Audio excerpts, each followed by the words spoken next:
Okay, we are live. Hello, everybody. My name is Claude Diamond. I'm the author of the book you see behind me, The Gut Sales Method.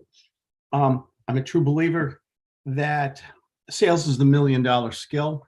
I think it's a skill most people have lost. They don't teach it at Harvard Business School or anywhere else. Most gurus, seminars, motivational speakers talk about a lot of things, but they don't talk about persuasion, one of my favorite words. I'm going to talk a little bit about persuasion today. This is called Beer with Claude, and I have a phenomenal beer here with me today. Just a good old cheek. Look at that. Marcus Franklin is in the building. Hello, Mark. Hey, Mark. Hey, Claude. How are you? I'm good, man. I'm good here. I got a Foster's Ale here today. It's not even made in Australia anymore. It's made in Fort Worth, Texas, I believe. I thought you were going to tell me it was made in Ukraine. I was going to be worried for you. Well, here's something interesting. I bought a beer yesterday. I love getting single beers sometimes just to try. I saw a beer I haven't had in a long time. It was a Sapporo, a Japanese beer, named after their city, Japanese city, Sapporo. I think we had an Olympics there. Hi, JC. Hello, sir. Hello. Anyway, the Sapporo beer, guess, it's a Japanese beer. Guess where it's made? England. No. Got another two guesses. Another Asian country. Oh, another Asian country. Hong Kong? No. Malaysia. Philippines. Malaysia? No. It's made in Vietnam. Oh my God. A Japanese beer is made in Vietnam. Okay. It is an Australian beer that's made in Fort Worth, Texas.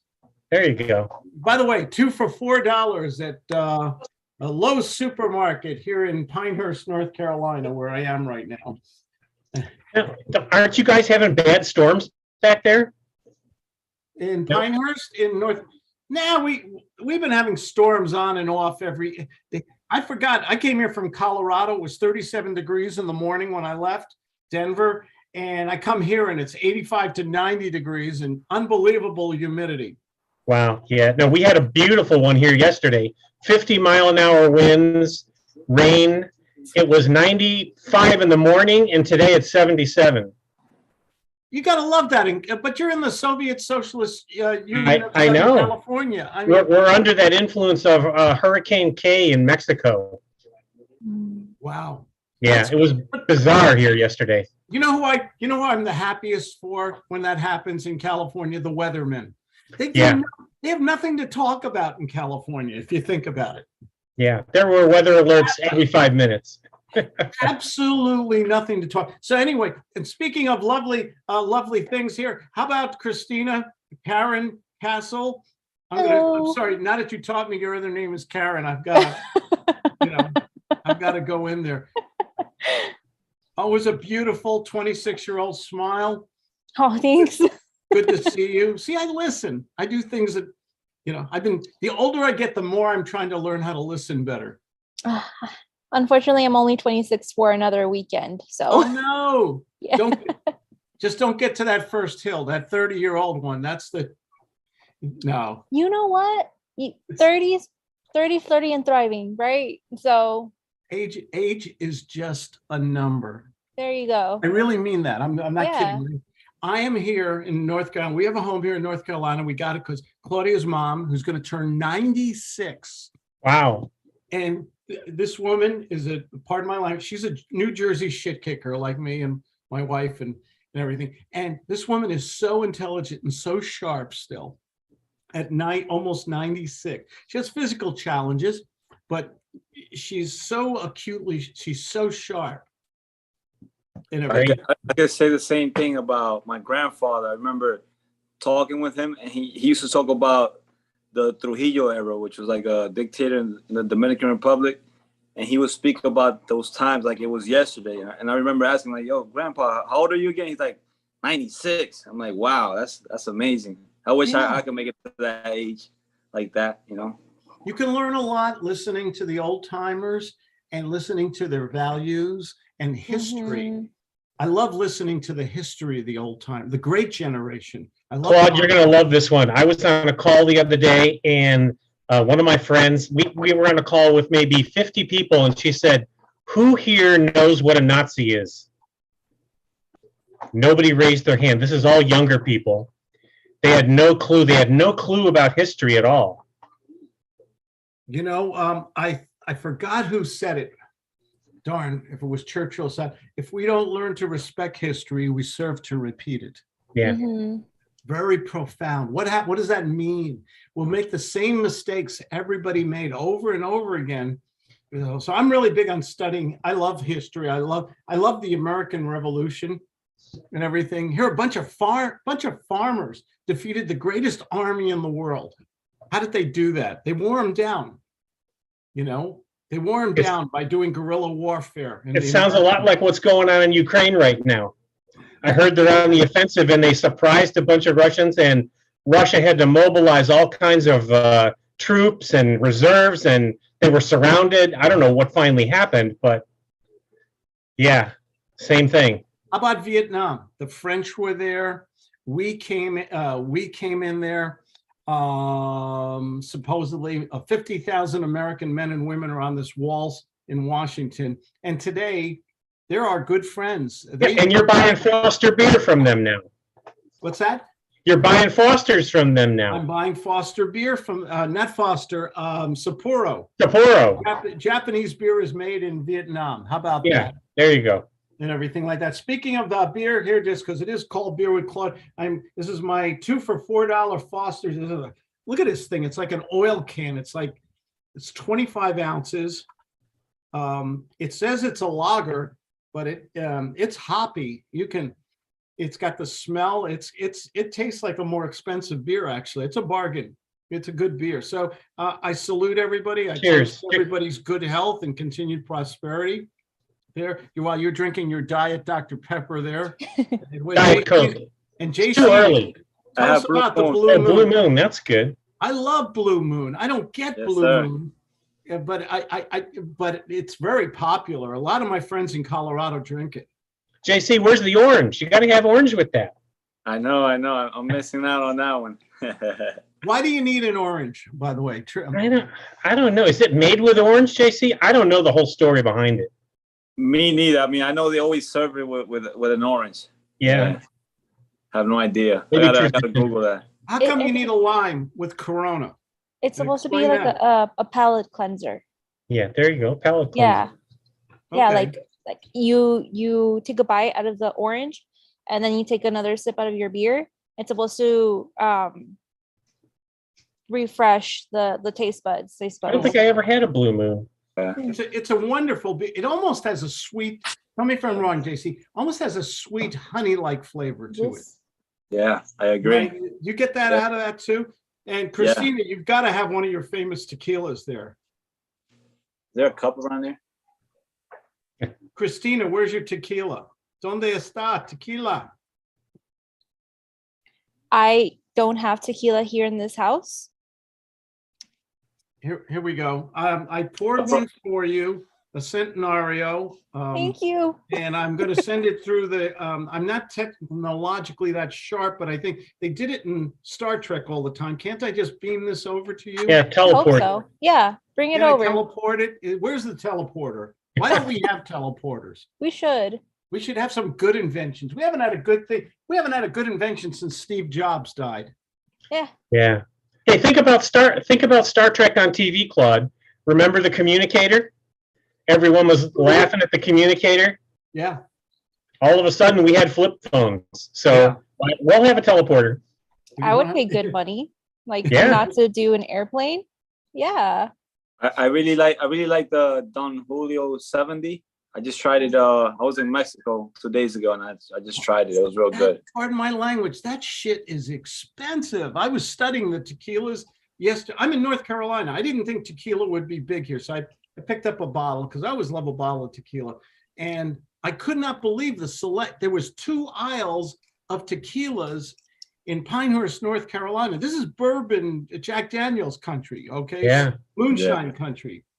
They really sell moonshine still too. It's just grain alcohol or whatever. But they had that. They had all these tequila, and that Don Julio. I've never had it. Is it as good as they say it is? It's smooth. I liked it. It was smooth compared to the other ones I tried. It was the smoothest one. Pure 100% blue agave. Yeah, yeah. I You don't gotta know. look for that. Yeah. I tried JC, another one. what's the George Clooney one that they recently sold? Yes, I saw that too. Yeah, $75 a bottle. yeah. George That's Clooney and blue two other glass. movie stars have a tequila that they recently sold. I think the Constellation Brands or somebody big. They made a bunch of dough on it. I know that. Is it the blue classic or the classic blue? I don't know. I'm not a White tequila guy. bottle and blue design on it. Yeah, I don't know. I'll have to look it up. But anyway, I know George Clooney made a ton of cash on that deal. Wow. What's the one from the musician from Journey or Cabo Wabo or That was wasn't it Van Halen that had the Cabo Wabo? something? It's yeah. The new guy from Van Halen. Yeah, and they've made a fortune on that. I think they make more on their tequila than they ever made as a band. Probably. Isn't that amazing? He made that song famous. I just can't drive 55, whatever his name is. I remember. Oh shoot, we need help here. I can't drive 55. Where's Siri when you need her? Yeah. The George Clooney one is Casa Amigo. Casa Amigo, that's it. Okay, House of Friends. Yeah. Yeah. Right. Is that a new one? How much does it say there, Christina? It is 12 to 20 depending on what you're drinking. Really? Okay. Yeah. The size of Not bottles. bad. Yeah. Have you 12. ever seen? I've seen tequilas go for hundreds of dollars. There are some unbelievable pricey brands out there. The Azul, it comes in the blue and white ceramic bottle. A decent sized bottle is $360. That's the one I was talking about. There you go. The Azul. Cool. Yeah. Oh man. There you go. Have you ever? I've had that. I have. I went to a party once, and they know I like tequila. And the woman who was the hostess said, "Come, Claude, come over here. Okay, I want you to come follow me into the bedroom." And, you know, my wife's there and everything. Like, this is kind of weird. And she said, "I don't want to put this out on the party table." Okay. She got out the bottle and poured me. It was about the best tequila I've ever had in my life. Yeah, the guy we're thinking of is Sammy Hagar. I don't have tequila, Claude, but I do have the That Carabach. one there. Can you see it? Oh, you show off you. Wow. You bragger you. Look at you. That's Google. That's Google. That's not me. Oh, you're gonna pour a little shot and share it with us? Just a little one? Oh man, wish I could. Poquito, por favor. Un poquito. Just a little bit. Oh, it's too good. It's too good, or the bottle's empty. Tell the truth. It's a Google picture from my phone. Really? Oh. Yeah, that's what Pretty good. Pretty good. On there. So Christina, what were you saying you were gonna have? Oh, I don't have tequila, but I have this IPA. Oh, IPA. And what's it IPA. called? Hopa? Hopadillo. And who makes it? Brewed in Texas. Okay. Sounds good. Give us a description. And here, just to help you out, here's a little salami. Salami, a little brie cheese, and some of my favorite potato Utz's potato chips. Okay, in all fairness, this is my first time trying an IPA, so Okay, well, you always remember your first. first impressions, right? I don't know. I love double entendres. Indian Pale Ale always tasted so strong to me. You know, I don't because know. it is strong. I know. I just never could develop a taste for it. It's an acquired taste. It's not your American Budweiser. No, it's not. It's definitely not. Tell us about the smell. It smells hoppy, but fruity at the same time. It's a lot lighter than actual beer. Smooth. Smooth, yeah. And IPA trivia question stands for? Indian Pale Ale. Very good.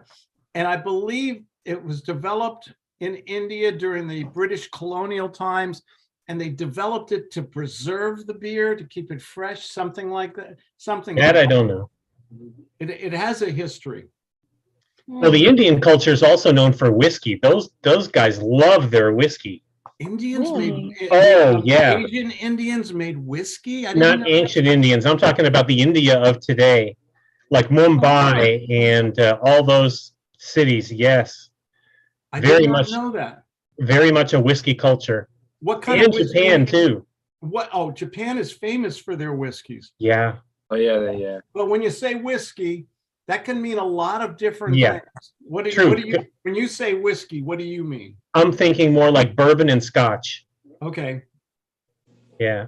I was behind a guy the other day in a Tokyo market, and he was buying this little tiny bottle of whiskey, and he was ahead of me, and I said, is that really good stuff? He goes, it better be. It's like $55. This thing looked like it had 2 shots in it. Oh my He goes, God. it's the most expensive whiskey in Tokyo. And I was like, who knew? Wow. Yeah. I bet you enjoy it psychologically. Even if it was a bad whiskey, you're gonna force yourself to enjoy it. Oh, He was holding it like a newborn baby, Claude. I told this story a couple of weeks ago. My daughter and her partner love beer, and so I got out a couple glasses. I poured it when they weren't looking. It was a big old bottle of Miller High Life, the $1.99 40-ounce bottle. And I said, try this beer. Tell me your honest thoughts on it. and they both liked it. And my daughter even thought it had a slight banana flavor to it. And she said, this is really an exotic beer. This is a light beer, but it's got a very unusual flavor to it. And everything. I pulled it out, the $1.99 40-ounce Miller High Life. So how much of this stuff is marketing and psychology persuasion? Almost all of it, probably. Yeah. Yeah. I mean, is a bottle of tequila really worth $360? Oh, I bet if you did a blind taste test, I don't know that you could pick it out. Maybe you could if you're an aficionado, I don't know. I guess like, if you drank that much, but when you like something, do you ever have a hot summer day and it was really warm and you were just thirsty, and someone gave you a cold Budweiser and you drank it and you thought, didn't you think that was the best tasting thing ever? Yeah. Hey, JC, do you think you could do a blind taste test with like 6 tequilas and pick out the best one? Or Christina, what do you think? I can because I go by I like the Don Julio 70. Like I said, to me it was smoother than the 3 other ones that I had tasted. So it all goes by what you like, Yeah. I liked it because it was smoother. So, and the taste also was pretty good. Yeah. You guys are making me hungry and thirsty. So, Christina, but I think, pardon me, Uncle Claude, I think same goes with colognes too. Like you have colognes that go for $400, and a lot of them is I don't even see why people like them. They're not. I don't. In my opinion, they're not worth that much. It's a lot of marketing is persuasion, which is kind of one of the topics I wanted to talk about today. I think the ability to persuade people is the $1 million skill. How do we see it throughout history? How does one person persuade hundreds, thousands, millions of people? How does one salesperson persuade another individual to buy a piece of property or do an investment? What's the skill set that certain people have? That's the ability to persuade. And I'll just segue. I got this book today. I like James Patterson. And I found this book in a little bookstore for $4. It's a $30 book. And this is a book. It's not, James Patterson usually writes fiction. This is nonfiction. This is about Jeffrey Epstein. Oh boy. Jeffrey Epstein was the guy, he committed suicide, so they say, in jail. He was a pedophile. He was a horrible human being, very successful, supposedly, a genius in math and investing. And he did some horrible things, and everybody knew it, but he kept getting away with it for years and years. And he had some very influential friends, very governors, ex-presidents, movie stars. All these people gathered around him. He was very part of the royal family. What's that? Part of the royal family. The royal family. There's a lot of stuff in here about good old Prince Andrew. He settled who settled out of court for an unknown, probably gross amount of money, so that the one young girl, supposedly, that he took advantage of through Epstein, to keep it out of the court, and the royal family probably paid a fortune to keep it out, so she wouldn't testify against them and have someone from the royal family incarcerated for criminal philandering. Very interesting. The thing I ask, and I always study, excuse me, a Jeffrey Epstein, a Bernie Madoff, and all kinds of people through history. How do they get so many other people to do evil things? And that's persuasion. I always use this, talk about persuasion in terms of business and sales. How do I get somebody to like and trust us? How do we become attractive in a competitive world? That's persuasion also. But there's other people who can use persuasion for very evil, for great evil. Yeah, definitely. How do they do it? That's the question. I'm always studying and trying to learn how do you persuade somebody to do something which they know is wrong, or to make a bad investment. We see con artists all the time. How do we see intelligent people making bad choices because somebody else is so creative with their words and stories and physical gestures? We could go as far as to the extreme case of Jim Jones, I think it was. Jim Jones. How do you get all these people? Where did they go to? Was it South America or Africa? South America. Right. Jonestown, which was a Guyana, right? Yeah, there you go. And how many people committed suicide? I don't remember the exact amount. I think it was over 100 or 200 or something. Yeah, it was a bunch of people he took from San Francisco, got them to go to this third world country in the jungle, and he got them. And do you know the famous expression that comes from that? Don't drink the Kool-Aid. You ever hear that expression? Yeah. Yeah. He mixed poison in Kool-Aid, and the rest is history, as they say. Yeah. And they just died. Stuff like, how about that one thing? This is a California story. You got to help me, Mark. Remember the people was it Rancho Santa Fe, and they wanted to go up to the spaceship, and they ate poison pudding. Yeah, they did. It was down in Rancho Bernardo, I think, or Rancho Santa Fe. It was one of those ranchos. Yep. Yeah, and they all donned their black robes, and they were going to the spaceship, and they had bunk beds, remember? And then they all went to sleep at the same time, and they never woke up. Yeah. How do you get in society? How do you get a Hitler, a Pol Pot, a Gandhi, not a Gandhi, Gaddafi? How do you get people? 900. Excuse me, sir. More than 900 people died in the Jonestown massacre, including some 300 who were aged 17 or under. It is one of the largest mass deaths in American history. Wow, over 900 people. Does that scare you a little, that one person can train people to commit suicide en masse, or get them to do something crazy or something like that? Yes, some of it's religious. Some of it was religious, like that guy down in Texas with he had a cult outside of near Baylor. Yeah. The Branch Davidians. Branch Davidians. Some of it's religious. The space people were kind of an offshoot of religion.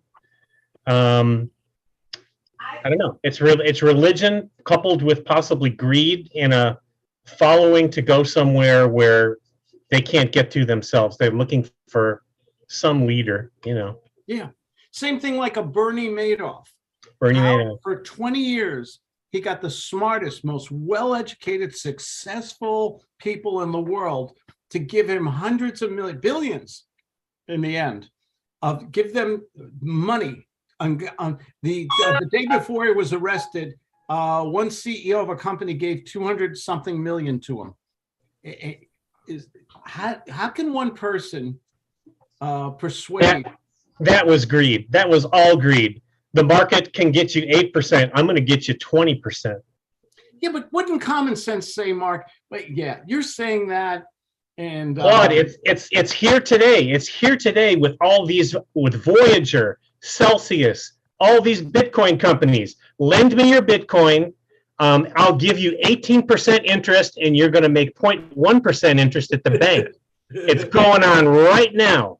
It's going on right now. Yeah.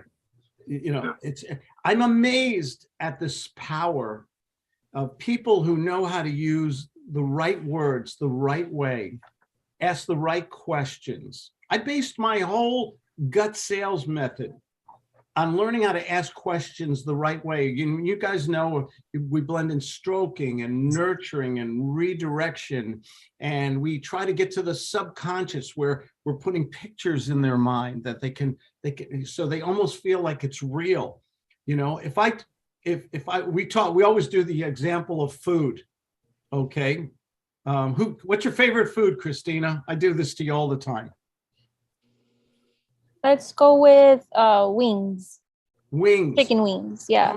Sell me some chicken wings. Pretend you're, and use the word imagine. They're crunchy, they're sweet, they're biting, sell me some chicken wings in the next 60 seconds. Go ahead. Okay. Imagine you're walking into the store and you're famished. You can smell the food.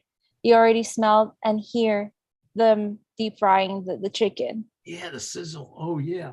Can you imagine the sauce covering your fingers, digging into the chicken, licking your fingers afterwards? Oh God, where is it? Oh, I'm messy. It's gonna be the best thing you have as long as you crunch the first bite. It's gonna be all you need to finish. What does it taste like? Oh, when you bite in the crispy skin and everything. The crispy skin is going to be a slight crunch with the sauce on top.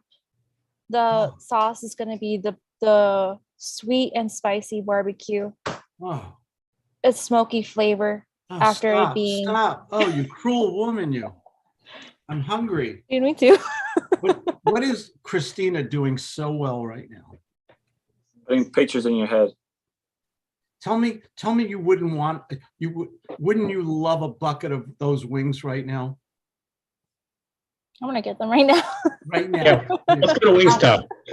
How powerful is the words? And if you notice, she was using the five senses. She was speaking a little slower to accentuate the crunch. She was talking about the smell. She could hear it sizzle. You could taste it in your mouth. Oh, the savory barbecue sauce and everything on.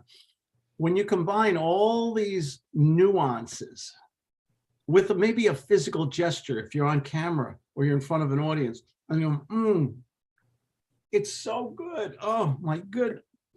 Okay, what does that do to people? What are you doing? You're planting your images and past experiences that you've already had. You're making them want it now. And what's going on what's in their head, what's in their head right now? Where you're using? Go ahead, JC. What's in her? What's in your head? You're making them a little emotional. Making them. Food is very emotional. Isn't food emotional? Mm-hmm. Open. Is food sensuous? Yeah. Is food seductive? Mm-hmm. Oh yeah. Oh yeah. So's money, though, Claude. So's money. Oh, yeah. That's my point. I use food because food is so easy to make people understand. Yeah. So if we were talking about money and making money, what do the gurus at the seminars do to get to the same thing that Christina was doing with chicken wings. Mark, you're the Mark coal walking hot foot to success seminar. Yeah, I'm the crypto expert. Sure, you can imagine what it's like to be in the old economy where you made 5%, 3%, 2%. Check out this wad of $100,000 I have right here in my hand. Yeah, I'm going to count it out for you. In fact, I'm going to throw a couple into the audience. Right? You guys like that? Yeah, that's crypto. And I tell you what, if you're going to miss out on this, you're missing out on the future of this country, because that's what this is. Independence from the government. This is going to supplant cash. And if you don't have this, you're going to be left behind in a Model T world. And we're in the Lamborghini zone now. Talk about the life. Now you're getting there. Talk about the. This is what the gurus do. Let me show you a picture of my yacht that I just came off of. Who remembers Tom Vu? Remember Tom Vu? Little Vietnamese guy, about 85 pounds. He's on a yacht with 20 beautiful girls in bikinis around him. Come to my seminar. Okay. Yeah. I mean, it worked. Yeah, it does work. And it works with Kiyosaki too. You know, rich dad, poor dad. It works with that too. And people get greedy. They see themselves owning 100 Airbnbs, and they've got a stack of credit cards. Look, I've got 400 credit cards. I can tap $2 million worth of equity right now. If you follow my system, I'm going to tell you exactly how it's done, and you're going to follow me, and we're going to be wealthy together. You're going to come to my private island, and we're going to have a retreat. And it's only on the insider. Oh, you're going to be an insider with me. This is the formula these guys follow, all of them. This guy bought his own island. He flew a 727 on it. He flew Clinton and Prince Andrew, all these famous people. He had his own little private island. Yeah. Gee, he must be smart. This fascinates me. Some of it's got to rub off. That's why I'm going to get involved with this guy. What happens to us emotionally when a charismatic person who knows how to use their words and physical gestures and tonality, and what happens to our intellect, our brain, which says, hold on, this sounds too good to be true. I don't believe, there's something wrong here. This is way too easy. Why isn't everybody doing it? How come that all shuts off? The brain just literally shuts off when you get people that emotionally involved using the right words in the right pentameter. I think that subconsciously people are already feeling that way. People already are dreaming without this guy. And all of a sudden he's roped them like a calf at a rodeo show. And they just can't help themselves, right? Their subconscious just takes over. And that's what they've been dreaming about for years. Yeah. Yeah. And they get so emotional, no logic. It's all emotion. Can you tell when we see this in politics a lot today. Okay, people are I'm not going to get political, but do you see that people, when you have the misfortune of talking about politics with the wrong people today, do they argue logically, intellectually, factually, or do they get loud and irritated? Loud and irritated. Yeah. That's what happens when these are this wonderful evolution of the human species. We're hardwired, and we need emotions too, absolutely. But we also have this brain here. And for some reason, some people understand how to get somebody out of that intellectual, logical, common sense state. Can I use the word common sense anymore? Is that a microaggression today, or? Okay. It's not politically correct, but go ahead. I get in trouble all the time. The thing about it is, getting somebody into that emotional state, whether it's chicken wings or selling Bitcoin or whatever, and you get somebody in that emotional state, something shuts off up here. Yeah, and it happens also very innocently, like on Instagram. I just checked. Kim Kardashian has 329 million followers. Her sister Kylie comes out with a new lipstick. Suddenly, this thing is a $500 million company. Why? How come they're so good at what they do? They enable you to somehow think that you're going to be just as beautiful and wealthy and influential as them if you use the product. Is that a logical argument or an emotional one? It's an emotional one. Pure emotion. Pure emotion. I see this every day. I look for it. I study it because it fascinates me. I believe my business is successful. I'm just one guy who gives good phone because I knew how to, not that I want to manipulate people to do something against their ethics, moral or illegal or anything. I know how to convey the quality of the services I provide to them in a small window very quickly. I learned this from my mentor. He would close people in one phone call. I never saw anyone do this. Me, I was going back and forth, follow up. Oh, I'll think about it, Claude. Sounds good. Give me a call in 2 weeks. Call them in 2 weeks. They're in the, they're hidden. They're ghosting me. What do you call it? When they hide somebody. Houdini on you? Yeah. And he would close people in real estate deals, get commitment, get contracts, get follow-up hard appointments within 24 hours. And I never saw anyone do this before on such large dollar amounts. Okay. We know we could sell a hot dog on the street. You're not going to think about buying a hot dog from the little soubrette wagon on 78th Street in New York City. Okay. You're just going to buy the hot dog because you're hungry. Okay. But when you're talking about a piece of real estate, hundreds of thousands, millions of dollars, and you can get somebody to make an instant decision because you knew how to speak to them the right way. To me, that is the missing link for success. It really just, giving good phone with the right product or service. We all love real estate. How do you buy or sell and not waste time and convey to people that you're ready to do a deal or make an offer and get an acceptance or a commitment or get out in that one phone call? That to me in all the college, all the seminars, everything, nobody teaches this. Why not? They don't teach us at Wharton School of Business or Harvard Business School or MIT. They don't teach persuasion techniques. I wonder why. They don't know. It's a perceived value. They don't perceive it as valuable. I always was given basically the sweat off your brow, the hard work, the hustle. And I believe in those things still. But it's funny. I know a lot of people work really hard and are well-meaning and everything, and they're still broke. And what's missing from that hard work, that hustle, is the ability to influence somebody to such a degree that they say, you know what, JC, let's do this, man. You're right. You won me.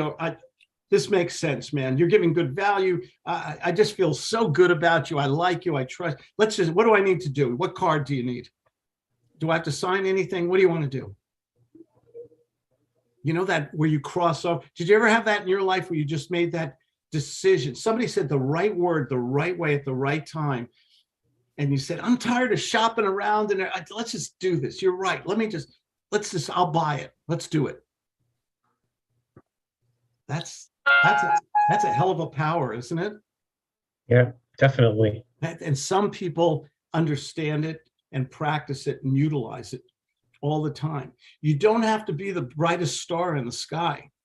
You just have to know how to connect with a few people. Some people know how to utilize this in a mass way, Madison Avenue style. They can do mass hypnosis. Okay, without getting too political, we've seen throughout history and even recently, some people are so charismatic or make such an emotional message that masses of people will not take logic or facts or anything, and they will follow that person or vote for that person. You can see this all the time. It's fascinating. Yeah, it's all over Instagram, Claude. The best one that I've seen recently was spend $6,000 for a coaching program. It lasts like 6 weeks, and you're suddenly an international jet broker. You're going to broker Tom Cruise going to France on a private jet that you'll arrange for him. Right. Who sold Tom Cruise? This is interesting. Okay. Who sold Tom Cruise? Who manipulates him? Well, according to Scientology, I'm going to get into trouble with some of this stuff. I can tell you who didn't invest in the movie was Tencent and the Chinese. They didn't want to have anything to do with it. They were going to make him take the Chinese logo off his helmet and do all this other stuff, and they finally pulled out. But yeah, I mean, all that stuff figures into all these movies if he wants to get it shown in China. Yeah, I was thinking of Scientology. Yeah, John Travolta, same thing. I mean, it's to me, it's fascinating that a person who was a science fiction writer, okay, and he started his own religion, and he has all these movie stars and people in there. And to me, what makes people want to join that? I'm not trying to disparage Scientology, but religion is very notorious for manipulating people. That sense of belonging is really strong. And I don't mean to offend anybody or anything, but what does religion do that to control people all the time? If you don't do this, you're going to go to hell. If you don't do this, we're going to excommunicate you. If you don't do this, you're not welcome in our community, in our tribe. Yeah. And we're going to, very powerful manipulation. Yeah. So we see it used in religion, in politics, and in business, marketing. How about marketing? How do they manipulate people in marketing? Only until Friday. What's that? Special deal until Friday. Until tomorrow. Wait, there's more. Yeah. Okay. Tell us about the what's that? The one burger commercial. Help me out. Carl Jr.'s. That great commercial. If you don't get it on your shirt, you're not eating it right or something like that. Remember that? Yeah. Somebody's eating a big, juicy hamburger with lettuce and tomato and the ketchup and the... She just got married. What's her name? She's got her own reality TV show. She just got married. She did commercials for Carl's Jr. where she was washing a car, remember? And eating the hamburger. What's her name? It wasn't Gwyneth Paltrow, right? No. Paris Hilton. Oh. Oh. Okay. Yeah. That was marketing. There's good marketing, and usually most commercials are just insulting, and they're obvious and they're boring. Okay. I don't even think millennials watch TV. If it's not streaming, they're not going to see it. If you're Christina, JC, you're the young dude and dudettes in the room. Do you watch regular TV? I don't. You don't watch Jeopardy, Wheel of Fortune, the news. You don't watch any of that jazz. If I'm in a waiting room. I don't. But okay. Yeah, we have it. Maybe on Hulu, if you get like the cheap versions where they force you to see ads. But other than that, I mean, we pretty much skip them. Yeah, I have YouTube TV for the sports. Yeah. Why do you skip them? Let me ask the why question. Well, I was going to ask, how does that affect marketing? Because if most people used to watch ads on TV, now they don't watch ads on TV or hear them on the radio because they have Spotify or Pandora where you can skip ads as well. So how does that affect? If you pay for it. Mm-hmm. Yeah, if you pay for it. I remember when YouTube didn't have ads at all. Yeah. Now every video has an ad. And YouTube TV doesn't have ads sometimes. It just says, enjoy this Zen moment, and they're showing you a picture of a polar bear or whatever. I I pay an extra, I forget what, $15, $20 a month for YouTube Premium, so I don't have to watch those commercials. It's worth it to me because I'm on YouTube every day. I love YouTube. Yeah. I go on it I use YouTube is essentially my Search engine? Search engine, yeah. Yeah. I mean, I want to watch a video. Christina's in fact helping me with YouTube Shorts right now. I saw that you have a bunch of shorts out there. Why does everybody love Claude's shorts? I don't know if I like the way that sounds, but and Christina's helping me out with that. Christina, tell everybody what you do. Give yourself a pardon the expression, commercial here. So it's summarized material that Claude has already done, and we're just refreshing the highlights point of it to make it shorts. We're just trying to capture a good solid maybe 30 seconds of great content that Claude already has out there in YouTube, and that's bringing more attraction to his page because it's getting more attraction from the youth who attention span is not going to last more than 5 minutes. So I thought it was 7 seconds. Why are those shorts? I agree, Marcus. Why are those shorts so attractive to people, though? They're entertaining. They're a quick dopamine fix, maybe. They're not long. Quick thrill. Because they get to the point real quick. Okay. And it's like people on Instagram or social media, you scrolling through posts. So that it's the same thing. It's not long, so you get to see a lot of content in a short time. Yeah, but can you really, if you really want to learn something, can you learn it in 15, 30, 60 seconds? You got to go to a longer venue, don't you? But it is an access point to go into your videos. Ooh, see how smart she is. Say that again. That was brilliant. It's an access point to go into your further videos. So it's like giving you a crumb when you want the whole pizza. It's the one potato chip rule, right? Yeah.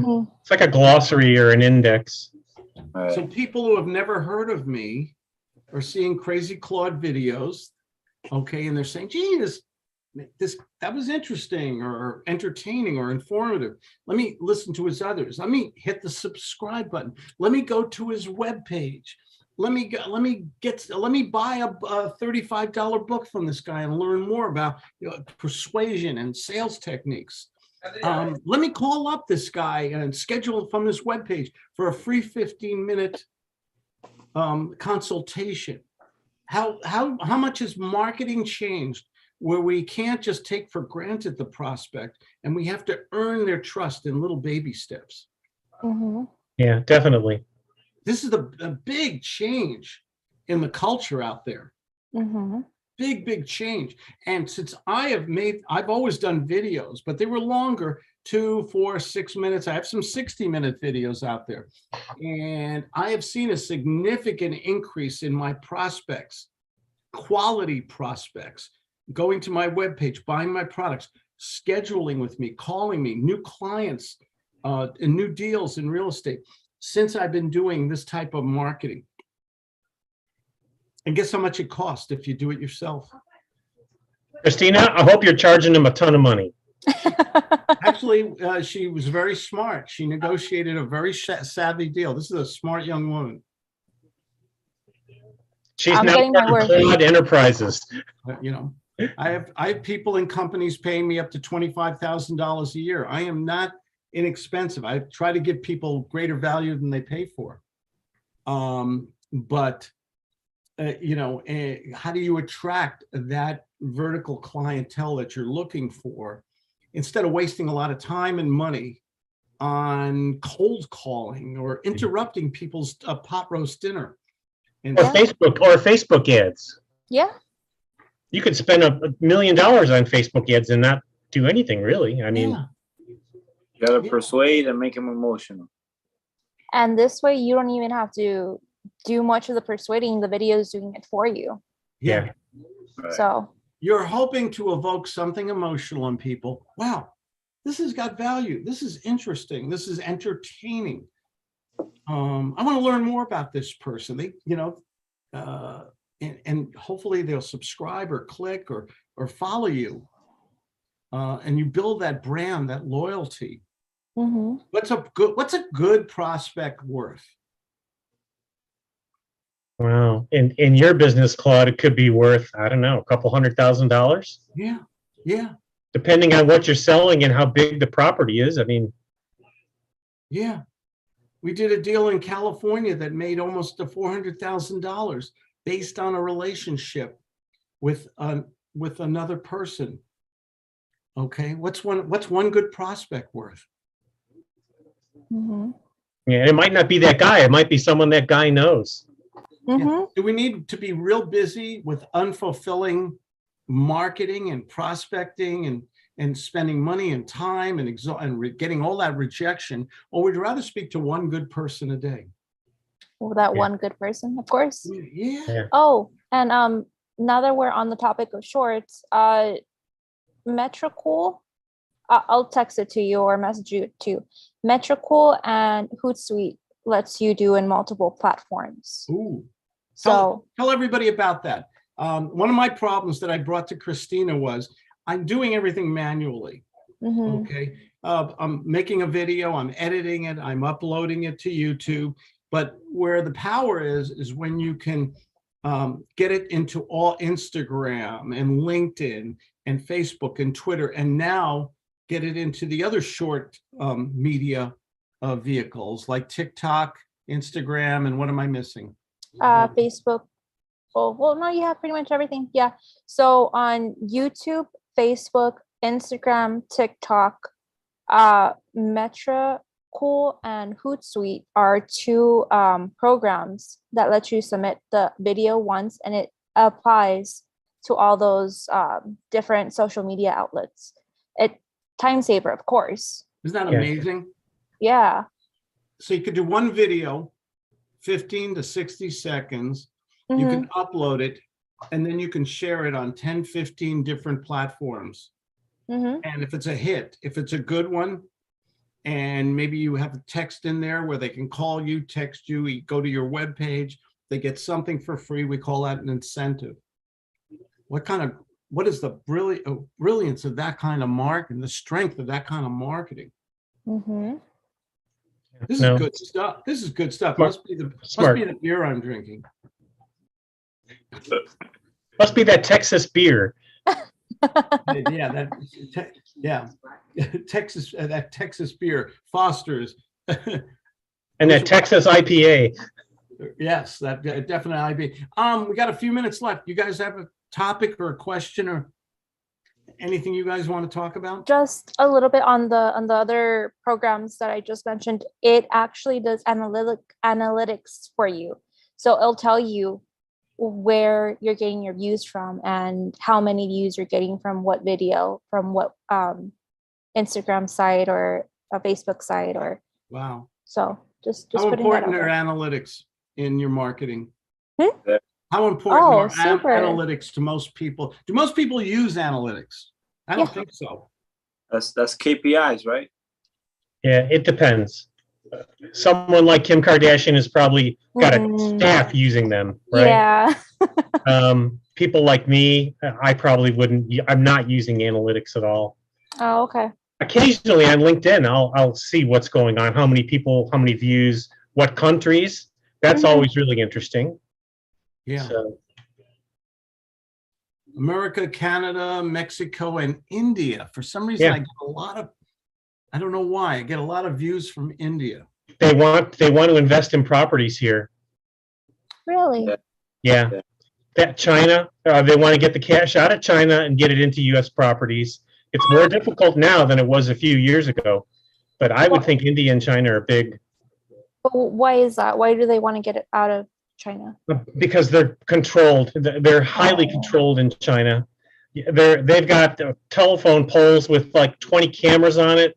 They've got infrared sensors. They know where you're driving, where you're going. You pay with your phone. You pay with your face. There's no cash anymore.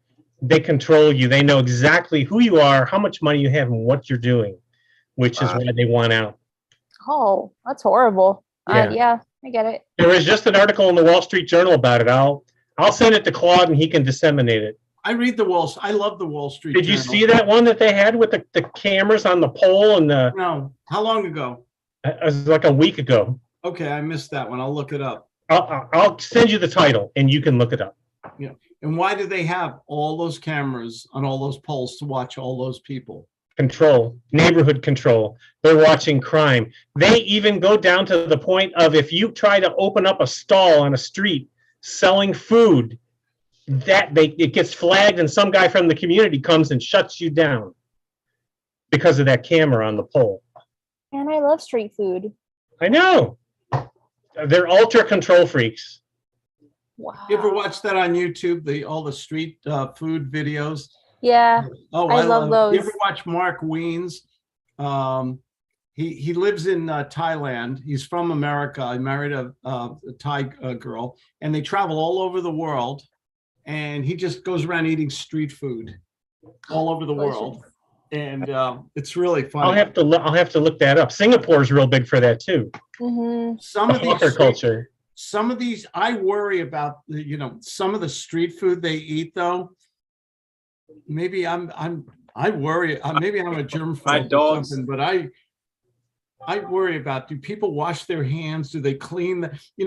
I'm a guy who used to eat that Sabret hot dogs in New York City with the dirty water. They pull a hot dog out of it. I think it'd be more important today. Yeah. I want to do the South Korean street food because those usually have a good rep. So. Yeah. Yeah, you gotta be careful. I mean, yeah, you do. That happened to me in the Dominican Republic, and I think I was going to the bathroom for a whole week. Oh. Yeah, but don't forget, people that eat that food in those different countries, they have a stronger constitution than us gringos do. I mean, they actually make you take shots and vaccines and digestive preventives to not get worms and things like that before you leave the country. So yeah, that's smart. Mm-hmm. I'd rather watch the video. You ever think about how, seriously, this, maybe I shouldn't say this. You go to a restaurant, how do you know somebody washed their hands coming from the bathroom even, You don't. You Does really anyone else don't. worry about this? Just me, right? I think I love going out to dinner, but sometimes I think about it. Oh my gosh, is this minimum wage person wearing gloves? Did they wash their hands? Did they clean the French fry machine once in the last 5 years? And you know what? I used to work at the food industry. So some of my coworkers would go by the T, dot their I's, cross their T's when the food inspector was there so that they would get a good grade. But once they left, they kind of went back to their old habits after like a month or so. And they wouldn't wear gloves, but like they would be in one station only. So they'd be continuously touching just certain type of foods. And if my boss saw them working somewhere outside of their stations, that'd be hell to pay. Yeah. Can I tell you a little? My dad, I grew up in New York City, Manhattan. My dad was an immigrant, so naturally, first thing you do, he goes to night school, learns English, and he opens up a grocery store deli. Okay, and I didn't get to, like my kids, I didn't get to play, baseball and Boy Scouts and all the after. I had to work in the store. So you see a lot of things as a little kid working in your father's business. And every 3 months or so, the health inspector would come in. This is New York. This is a New York City story. Okay, and a lot of violations here, Mr. Diamond, and everything like that. Out came that $20 bill. And I'll take we'll do this. I'll take that in consideration, but you got to clean this and this up and everything like that. He came for his $20 every 3 months. Yeah. Do you think that still goes on? Yeah. I think so. Yeah. And especially in smaller cities. Oh yeah.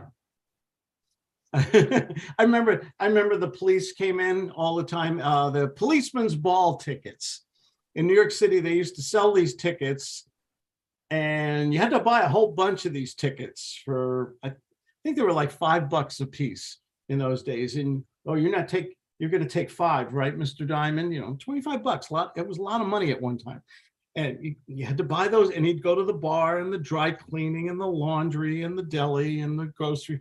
And, this is the way cops raised money in those days. Perfectly legal. That doesn't happen anymore, though. Oh, no. Okay. You guys, last word. I have to go. The pizza's in the oven. Last word here. Everybody gets a final thought or share something here. Go ahead. I do not recommend IPAs. IPAs are good beer, but you can't drink too many of them, can you? They're a little higher in alcohol, I think. Yeah. If you guys ever go to the Dominican Republic, I recommend Presidentes, real good beer. Ooh. Refreshing. I don't know. For some reason, it does not taste the same here in the United States than the Dominican Republic. You got to go over there to taste it. It's fresher. Yeah. It has a shelf life. Can I ask you a politically incorrect question? Actually, it's not so incorrect. I never understood. The Dominican Republic is on one side of the island, and it's wealthy, and it's tourists, and it's beautiful. And on the other side is Haiti, which is impoverished. Why? I have no idea. Okay. Yeah. I've never, it's the same island, it's the same geography, and Right. one side is horribly poor. You can say So the same. my understanding Haiti back then was rich. That's what I think I read one time. With Papa Doc Duvalier, right? Yeah, they were rich. They had a lot of money back then. I don't know what happened. I have to look into that history. Okay. I mean, the same can be said about LA, because you got Skid Row, and then you have all the influencers, Hollywood people. So. Little enclave, little safety enclaves in LA, right? Mm-hmm. And then you go out of that, you go a block or two out of Beverly Hills, and guess what you see? Yeah, you don't want to do it. I'll tell you that right now. Beverly Hills is interesting. I've been to Beverly Hills. I've spoken there at country clubs and stuff like that. And you go 2-3 blocks outside of Beverly Hills, just a couple blocks, and all of a sudden you think you're in the worst third world country in the world. Yeah. Mm-hmm. You go from these $1 million beautiful homes to really horrible stuff on the streets and everything. It's really fascinating. So my final takeaway is everybody relax this weekend, have a great time. USC's on at 4:30, so the drinking lamp will be lit at 4:30. Yay! Thank you, everybody, for joining Beer with Claude. We have solved all the problems of the world under the influence of adult libation. Thank you. Hey, one question, Christina, are you on LinkedIn? I'm not. Okay. Now, you must have asked that I question should. for a reason. They're I'm confused. Help me out. I just wanted to know if she was on LinkedIn. LinkedIn has got 600 million people on it, and they're all doing all kinds of crazy stuff. So I just thought she'd be on it. If she was on it, what would you wouldn't want to contact her to do some? I might want to see what her page looked like and what her stuff looked like. Yeah, but I can find her on YouTube too. Okay, or you guys can just exchange information right now, real quick. I could get a hold of Claude so he can get his commission. Would you be I on? wouldn't do anything like that. Are you on in the chat? No, I'm on LinkedIn. Okay. Thinking about YouTube. I'm on Instagram too. So. Okay. You guys are great. Be healthy, be happy, make money, and have a good, safe weekend. Okay. Take Bye, care, guys. everybody. Bye-bye, Bye-bye. everybody. Bye. Bye, guys.